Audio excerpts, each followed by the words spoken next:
Sir ನನ್ನ ಹೆಸರು ಶಿಲ್ಪಾ ಅಂತ. ಹೇಳಿಮ್ಮ. ಸರ್ ಇವಾಗ ಸೆಲೆಬ್ರಿಟಿಗಳು ಅಂದ್ರೆ ಉದಾಹರಣೆಗೆ ಇವಾಗ ಡಾಕ್ಟರ್ ಪುನೀತ್ ರಾಜ್ಕುಮಾರ್ ಅವರು ಡ್ಯಾನ್ಸ್ ಮಾಡ್ತಿದ್ರು, ವ್ಯಾಯಾಮ ಮಾಡ್ತಿದ್ರು, ಮತ್ತು ಅವರು ರೆಗ್ಯುಲರ್ ಮೆಡಿಕಲ್ ಚೆಕಪ್ ಕೂಡ ತಗೋತಿದ್ರು. ಬಟ್ ಅವ್ರಿಗೂ ಈ ಹೃದಯಾಘಾತ ಸಂಭವಿಸಕ್ಕೆ ಕಾರಣ ಏನು ಸರ್?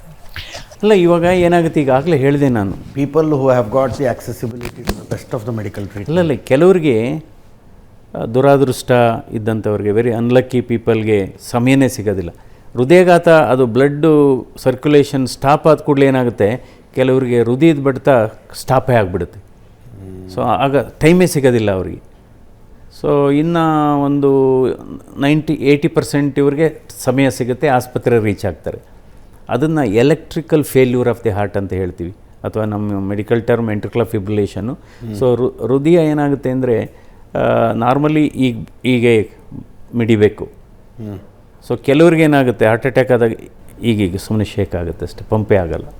ದಟ್ ಈಸ್ ಕಾಲ್ಡ್, ಅಂಥ ಟೈಮಲ್ಲಿ ಈ ಎಲೆಕ್ಟ್ರಿಕ್ ಶಾಕ್ ಅಂತ ಕೊಡ್ತೀವಿ, DC ಶಾಕ್ ಅಂತ. ಅಂದರೆ ಈಗ ಡಿಫಿಬ್ರಿಲೇಟರ್ ಅಂತ ಕೆಲವು ಕಡೆ ಇಟ್ಟಿದ್ದಾರೆ. ಸೊ ಅದನ್ನು ಕೊಟ್ಟರೆ ರಿವೈವ್ ಆಗಿಬಿಡುತ್ತೆ. ಅದಕ್ಕೋಸ್ಕರ ಅಂಥ ಸಂದರ್ಭದಲ್ಲಿ ನಾವು ಜನರಲ್ ಪಬ್ಲಿಕ್ಗೆ ಕೂಡ, ಅಥವಾ ವಿದ್ಯಾರ್ಥಿಗಳಿಗೆ, ಅಥವಾ ಅಲ್ಲಿ ಕೆಲಸ ಮಾಡ್ತಕ್ಕಂಥ ಹೋಮ್ ಗಾರ್ಡ್ಗಳಿಗೆ, ಸೆಕ್ಯೂರಿಟಿ ಅವ್ರಿಗೆ, ಪೊಲೀಸ್ ಅವ್ರಿಗೆ ನಾವು ಹೇಗೆ ರಿವೈವ್ ಮಾಡಬೇಕು ಅನ್ನೋದನ್ನ ನಾವು ಎಜುಕೇಟ್ ಮಾಡಬೇಕು.